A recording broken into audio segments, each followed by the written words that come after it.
Stock মার্কেটে টিকে থাকতে চান তাহলে আজকের আলোচনাটা আপনার জন্যেই। আমরা আজকে বাংলাদেশের স্টক মার্কেটের একটা খুবই জরুরি বিষয় নিয়ে কথা বলবো, আর সেটা হলো কিভাবে নিজের কষ্টার্জিত মূলধনকে রক্ষা করা যায়।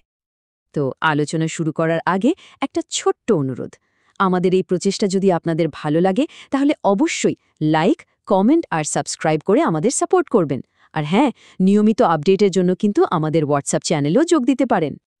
আচ্ছা, এমনটা কি কখনো হয়েছে যে আপনি দারুণ কিছু স্টক বেছে নিলেন, লাভও হলো, কিন্তু মাস শেষে দেখলেন অ্যাকাউন্টের টাকা তো বাড়েনি, উল্টো কমে গেছে? আমাদের দেশের অনেক বিনিয়োগকারী মানে ডিএসসি আর সিএসসিতে যারা ট্রেড করেন তারা কিন্তু প্রায় এই ফ্রাস্ট্রেটিং অভিজ্ঞতার শিকার হন। কিন্তু প্রশ্ন হলো, জেতার পরও কেন হারতে হয়, কেন অ্যাকাউন্ট খালি হয়ে যায়? এই রহস্যের সমাধানটা কিন্তু লুকিয়ে আছে একটা সহজ ধারণার মধ্যে। ব্যাপারটা বুঝতে হলে আমাদের একটু ক্রিকেটের দিকে তাকাতে হবে। দেখুন, স্টক মার্কেটও অনেকটা ক্রিকেট মাঠের মতো।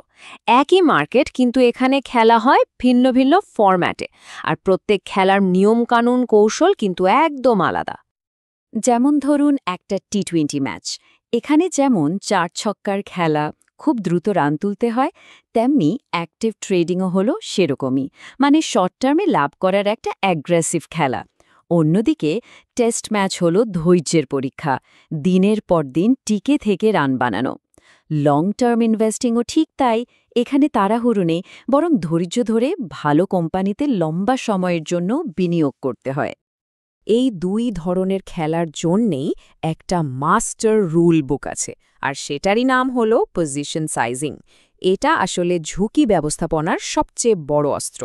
সহজ কথায় পজিশন সাইজিং এটা বলে না যে কত টাকা বিনিয়োগ করতে হবে, এটা বলে আপনার মোট মূলধনকে বাঁচানোর জন্য একটা ট্রেডে সর্বোচ্চ কতটা ঝুঁকি নেওয়া যাবে। তো চলুন প্রথমেই টি-20 খেলার নিয়মগুলো মানে অ্যাক্টিভ ট্রেডারদের রুল বুকটা একটু দেখে নিই। যারা শর্ট টার্ম ট্রেডিং করেন তাদের জন্য এই নিয়মগুলো কিন্তু খুবই কড়া, এখানে শৃঙ্খলার কোনো বিকল্প নেই। অ্যাক্টিভ ট্রেডারদের জন্য সবচেয়ে বড় নিয়মটা হলো এইটা, মানে ব্যাপারটা উল্টো।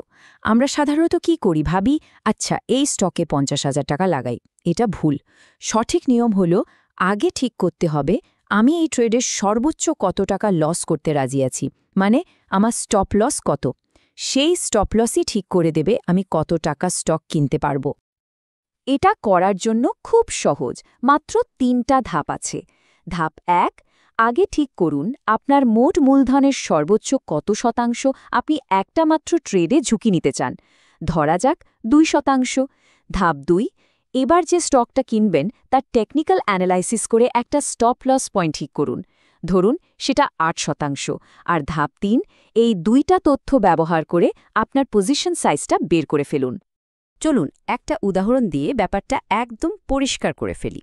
ধরুন আপনার মোট ক্যাপিটাল হল 10 লক্ষ টাকা। আপনি ঠিক করলেন প্রতি ট্রেডে 2% বেশি রিস্ক নেবেন না। তাহলে 10 লক্ষের 2% মানে হল 20,000 টাকা। এটাই আপনার সর্বোচ্চ লোকসানের সীমা। এখন যে স্টকটা কিনছেন সেটার স্টপ লস যদি হয় 8%, তাহলে আপনি কত টাকা বিনিয়োগ করবেন? হিসাবটা খুব সোজা।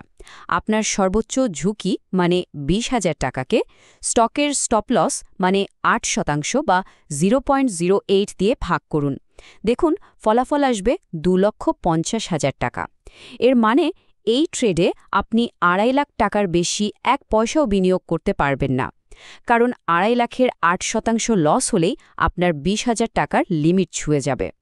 তো ওটা তো গেল টি-20-র কথা, কিন্তু যারা টেস্ট ম্যাচ খেলতে ভালোবাসেন মানে লং টার্ম ইনভেস্টর, তাদের খেলার ধরনটা কেমন হবে? তাদের জন্য কৌশলটা কিন্তু একদমই অন্যরকম। এখানে নিয়মকানুন সব আলাদা। লং টার্ম ইনভেস্টরদের মাইন্ডসেটটাই আলাদা। প্রথমত তারা সাধারণত স্টপ লস ব্যবহার করে না। তাদের ফোকাস থাকে শুধু হাই কোয়ালিটি মানে মৌলিকভাবে শক্তিশালী কোম্পানির দিকে। তারা 1-2টা স্টকে সব টাকা না রেখে 10 থেকে 15টা ভালো কোম্পানিতে তাদের বিনিয়োগ ছড়িয়ে দেয়। আর সবচেয়ে মজার ব্যাপার হলো স্টকের দাম কমে গেলে তারা প্যানিক করে না, বরং এটাকে আরও সস্তায় কেনার একটা দারুণ সুযোগ হিসেবে দেখে। অনেকটা এসআইপি বা সিস্টেম্যাটিক ইনভেস্টমেন্ট প্ল্যানের মতো তারা নিয়মিতভাবে বিনিয়োগ করে যায়। আচ্ছা, এতক্ষণ তো আমরা নিয়মকানুন নিয়ে কথা বললাম, কিন্তু এই নিয়ম না মানলে কি হতে পারে? চলুন এবার একটা জলজন্ত উদাহরণ দেখি যে কেন পজিশন সাইজিংকে অবহেলা করাটা মারাত্মক একটা ভুল, এমনকি আপনি যদি ভালো স্টক বাছতেও ওস্তাদ হন। এই টেবিলটা একটু খেয়াল করে দেখুন। ধরুন আপনার ১০ লক্ষ টাকার ক্যাপিটাল। আপনি পজিশন সাইজিংয়ের নিয়ম না মেনে পুরো টাকাটাই একটা ট্রেডে লাগিয়ে দিচ্ছেন। প্রথম ট্রেডে ৪% লাভ হলো, মানে ৪০,০০০ টাকা পকেটে আসলো। দারুণ। দ্বিতীয় ট্রেডে ৬% লাভ, মানে আরও ৬০,০০০ টাকা। মোট লাভ হলো ১ লক্ষ টাকা। কিন্তু তারপরে ট্রেডেই হলো বিপদ। একটা মাত্র ট্রেডে ১০% লস হলো, আর সাথে সাথে আপনার ১ লক্ষ টাকা উধাও। ভাবুন একবার, ২ বার জিতলেন, ১ বার হারলেন, আর ফলাফল ০, 0। এত খাটাখাটনি, এত অ্যানালাইসিস সব শেষ হয়ে গেল শুধু একটা ভুলের জন্য। এটাই হলো পজিশন সাইজিং না মানার ভয়ঙ্কর পরিণতি। তাহলে এই পুরো আলোচনা থেকে আমরা কি শিখলাম? আমাদের মূলধনকে বাঁচানোর সেরা উপায়টা আসলে কি? কয়েকটা জরুরি কথা মাথায় গেঁথে নিতে হবে। প্রথমত, মার্কেটে লাভ করার আগে আপনার ১ নম্বর কাজ হল নিজের মূলধনকে বাঁচানো। দ্বিতীয়ত, কত টাকা বিনিয়োগ করবেন সেটা ঠিক করবে আপনার স্টপ লস, কোনো আন্দাজে ঠিক করা অ্যামাউন্ট নয়। তৃতীয়ত, ট্রেডিং আর ইনভেস্টিংয়ের নিয়ম কিন্তু আলাদা, দুটোকে গুলিয়ে ফেললে চলবে না। আর সবশেষে, একটা বড় জ্যাকপট মারার চেয়ে পরপর কয়েকটা ছোট লস সামলে মার্কেটে টিকে থাকাটা অনেক বেশি গুরুত্বপূর্ণ। আজকের আলোচনাটা আমরা এই একটা প্রশ্ন দিয়ে শেষ করতে চাই। নিজেকে একবার প্রশ্ন করে দেখুন তো, মার্কেটে আপনার যে স্ট্র্যাটেজি, সেটা কি শুধু বড় বড় জয় ছিনিয়ে আনার জন্য তৈরি, নাকি লম্বা সময় ধরে টিকে থাকার জন্য? কারণ মনে রাখবেন, যে স্ট্র্যাটেজি আপনাকে মার্কেটে টিকিয়ে রাখতে পারে সেটাই একদিন না একদিন আপনাকে বিজয়ী করবে। কিন্তু যে স্ট্র্যাটেজি শুধু বড় জয়ের পেছনে ছোটে, সেটা হয়তো আপনাকে টিকতেই দেবে না।